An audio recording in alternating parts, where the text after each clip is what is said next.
कैसे हो आप सब लोग। स्वागत है आपका इस वीडियो के अंदर। आज इस वीडियो में हम चैप्टर नंबर स्टाफिंग है ना, उसका पार्ट 4 करने वाले हैं। ये चैप्टर नंबर 6 है स्टाफिंग का। क्लास 12 बिजनेस स्टडीज का हम पार्ट 4 करने वाले हैं। हमने पिछली वीडियो में एस्पेक्ट्स ऑफ प्लानिंग को स्टार्ट किया था एंड रिक्रूटमेंट में इंटरनल रिक्रूटमेंट को, इंटरनल सोर्सेज को कंप्लीट कर लिया था। उसके मेरिट डीमेरिट हमने पूरी तरीके से कंप्लीट कर लिए थे। ठीक है बच्चों, तो आज इस वीडियो के अंदर हम एक्सटर्नल सोर्सेज पे ध्यान लगाने वाले हैं। एक्सटर्नल सोर्सेज को पूरी तरीके से पढ़ लेने वाले हैं। ठीक है बच्चों, तो बिना किसी देरी के जल्दी से हम इस वीडियो को स्टार्ट करते हैं।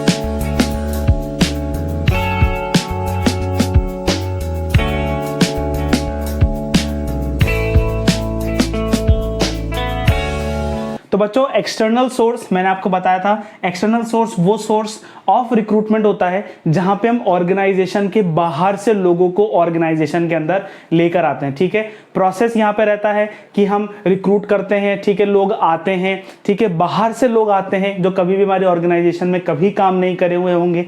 ठीक है ना, कुछ लोग डायरेक्टली आ जाते हैं, कुछ लोग जॉब पोर्टल से आते हैं, कुछ लोग कंपनीज जाती है और लोगों को लेकर आती है। ठीक है, तो बहुत सारे वेज होते हैं एक्सटर्नल रिक्रूटमेंट के। तो हम वो कुछ वेज हम पढ़ लेंगे एंड मेरिट एंड डीमेरिट पढ़कर हम पूरे इस वीडियो को एंड करते हैं। ठीक है बच्चों, तो सबसे पहले हम देख लेते हैं कि कितने कितने एक्सटर्नल सोर्सेज होते हैं, कि एक्सटर्नल सोर्सेज कितने हैं। देखो, टोटल 10 एक्सटर्नल सोर्सेज यहां पर है। सबसे पहले है डायरेक्ट रिक्रूटमेंट। सबसे पहले क्या है? Direct recruitment. देखो क्या होता है, आपने देखा होगा कि कुछ कॉन्ट्रैक्टर्स है ना, कुछ जो दिहाड़ी पे काम करते हैं है ना, जो लेबर्स होते हैं, वो एक चौराहे पर खड़े रहते हैं, वहां पे कॉन्ट्रैक्टर आते हैं, उनको रिक्रूट करते हैं, चले जाते हैं। ठीक है, तो ये कौन सा रिक्रूटमेंट हो गया? डायरेक्ट, यानी कि हम डायरेक्टली लोगों को रिक्रूट कर रहे हैं विदाउट किसी स्क्रीनिंग के, विदाउट किसी प्रोसेस के। हम देख रहे हैं, ठीक है, अच्छा बंदा है, ठीक है, हम सेलेक्ट कर रहे हैं। सेकेंड होता है कैजुअल कॉलर्स। कैजुअल कॉलर्स कौन होते हैं? वो बंदे जो अपना रेज्यूमे कंपनी के डेस्क पे छोड़ आते हैं। देखो मुझे बताओ, जब आप और हायर एजुकेशंस में जाओगे, जब आप अपनी एजुकेशन को कंप्लीट करोगे, तब आप एक रेज्यूमे बनाओगे। रेज्यूमे लेकर आप कंपनी में जाओगे, कंपनी को बोलोगे लो ये मेरा रेज्यूमे है, आप मुझे हायर करना चाहते हो क्या? ठीक है, कंपनी आपका रेज्यूमे क्या कर लेगी? स्टोर कर लेगी और उसका एक डेटाबेस बना लेगी। और कभी भी अगर कंपनी को आपकी जरूरत होगी तो आपको कॉल कर लेगी, आपको मैसेज कर लेगी। ठीक है, तो इमरजेंसी के टाइम पे रिक्रूटमेंट करना बहुत आसान हो जाता है कैजुअल कॉलर से। ठीक है, थर्ड है एडवर्टाइजमेंट। ठीक है, आप क्या बोलते हैं, न्यूज़पेपर में एडवर्टाइज कर सकते हो। ठीक है ना, आप बहुत सारे ऑनलाइन जाके एडवर्टाइजमेंट कर सकते हो। ठीक है, कि हम रिक्रूट करना चाहते हैं, अब हम चाहते हैं कि लोग आए, रिक्रूट हो। ठीक है ना, तो लोगों को तभी तो पता चलेगा जब आप एडवर्टाइजमेंट दोगे, जब तो लोगों को पता चलेगा।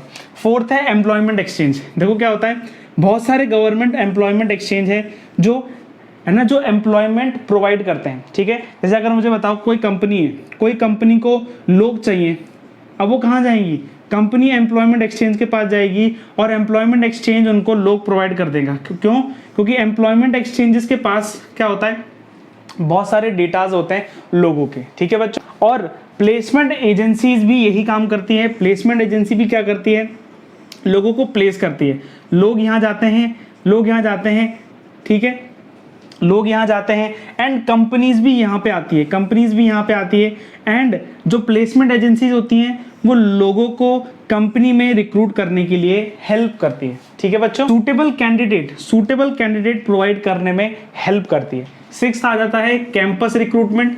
कैंपस रिक्रूटमेंट यानी कि देखो, जब आप कॉलेज में जाओगे तो at the end of third year है ना, थर्ड ईयर के एंड में कंपनीज आती हैं, रिक्रूट करके चली जाती हैं। ठीक है, अगर 5 ईयर का प्रोग्राम है तो at the end of 5 year companies आती है कॉलेज कैंपस के अंदर। ठीक है, न्यू इंडिविजुअल्स को हायर करती है। ठीक है, जो टैलेंटेड होते हैं, क्लास में रैंकर्स होते हैं ना, उन लोगों को हायर, रैंकर्स की बात नहीं यहाँ पे, स्किल की बात। अगर स्किल है तो कंपनी जरूर रिक्रूट कर लेती है। सेवंथ है रिकमेंडेशन फ्रॉम एग्जिस्टिंग एम्प्लॉइज। मुझे बताओ कि अगर एबीसी कंपनी में, कोई सी भी कंपनी में, जैसे इन्फोसिस है, इन्फोसिस कंपनी में मान लो कोई एक एम्प्लॉय काम कर रहा है एंड वो एम्प्लॉय जो वहां पे काम कर रहा है वो आपको रिकमेंडेशन करे, कंपनी के एचआर मैनेजर के पास जाए, एचआर के पास जाए और बोले कि मेरे नज़र में एक बंदा है, ठीक है, या फिर एक बंदी है जो बहुत अच्छा काम करती है, बहुत स्किल्ड है, तो मैं चाहता हूं कि आप उसको भी एम्प्लॉय कर सकते हैं। तो क्या हो गया, एग्जिस्टिंग एम्प्लॉय हमारे बारे में रिकमेंडेशन दे रहा है, ठीक है। 8th है लेबर कॉन्ट्रैक्टर। लेबर कॉन्ट्रैक्टर देखो क्या होता है, आप घर पे जब कलर पेंट का काम कराते हो, जब आप घर पे कलर पेंट का काम कराते हो, आप लेबर कॉन्ट्रैक्टर को ढूंढते हो और लेबर कॉन्ट्रैक्टर फिर आगे रिक्रूट करता है लोगों को, जिससे आपके घर का जो पेंटिंग का काम है वो जल्दी से हो जाए, ठीक है। लेबर कॉन्ट्रैक्टर यानी कि वो जो कॉन्ट्रैक्टर है वो लेबर को रिक्रूट करता है काम को कराने के लिए, ठीक है बच्चों। 9th है टेलीविजन एडवर्टाइजमेंट। हम टेलीविजन में एडवर्टाइजमेंट देते हैं, ठीक है। हम टेलीविजन में एडवर्टीजमेंट, जैसे कि हम टेलीविजन के नीचे हो जाएगा, है ना, नंबर आ जाएगा कंपनी का, एंड फिर आ जाएगा इस पोजीशन पे इतने लोग हायर करे जा रहे हैं, तो आप अपना रेज्यूमे भेज सकते हैं, कॉल कर सकते हैं।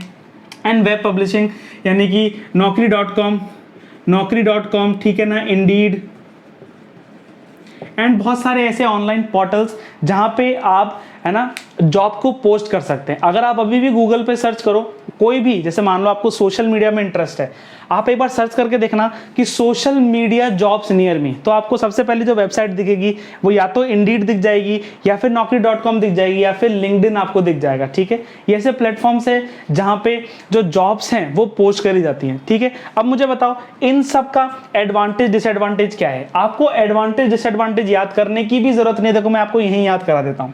देखो कैंपस रिक्रूटमेंट हो रहा है, कैंपस रिक्रूटमेंट यानी कि फ्रेश टैलेंट ऑर्गेनाइजेशन में आ रहा है। क्या हो रहा है, फ्रेश टैलेंट ऑर्गेनाइजेशन में आ रहा है, ठीक है। फ्रेश टैलेंट आ रहा है, फ्रेश टैलेंट आ रहा है तो क्या हो रहा है, कंपटीशन की स्पिरिट लोगों में बढ़ रही है, कंपटीशन की स्पिरिट लोगों में बढ़ रही है, ठीक है। फ्रेश टैलेंट आ रहा है ना, न्यू टेक्नोलॉजी आ रही है, फ्रेश माइंडसेट, है ना, ऑर्गेनाइजेशन में आ रहा है, जिससे क्या हो रहा है, कंपटीशन बढ़ रहा है, ठीक है। ये इसके, है ना, मेरिट्स हो गए।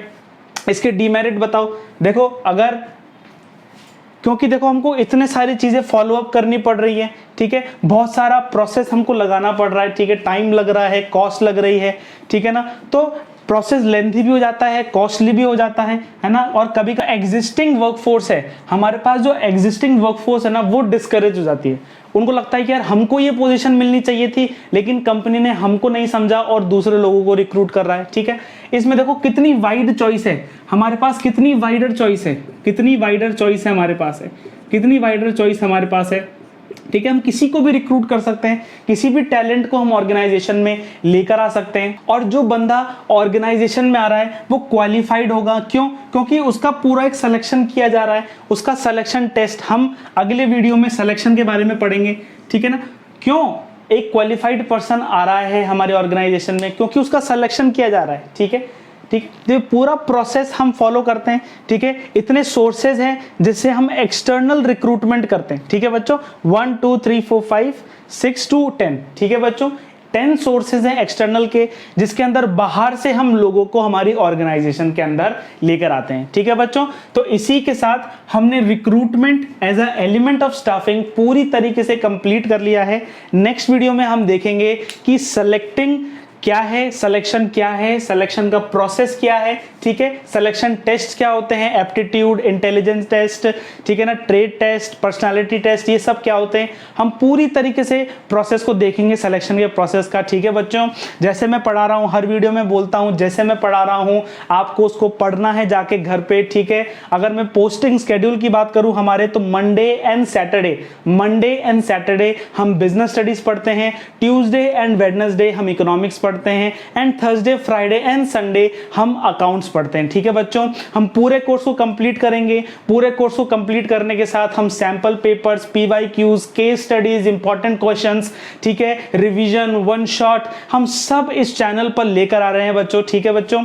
तो आपको क्या करना है, सब्सक्राइब करना है चैनल को, लाइक करना है वीडियो को, कमेंट करके बताना है कि वीडियो आपको कैसी लगी, ठीक है बच्चों। कोई भी डाउट हो आप पूछ सकते हैं, व्हाट्सएप पे मुझे मैसेज कर सकते हैं, एंड और सारे अपडेट्स के लिए कम्युनिटी ग्रुप पे आप ज्वाइन हो सकते हैं, ठीक है बच्चों। तो मिलते हैं हम नेक्स्ट वीडियो में, हम सेकंड एलिमेंट पढ़ेंगे स्टाफिंग का, जो है सिलेक्शन, ठीक है बच्चों। तो मिलते हैं नेक्स्ट वीडियो में, till then good bye, take care, thank you बच्चों।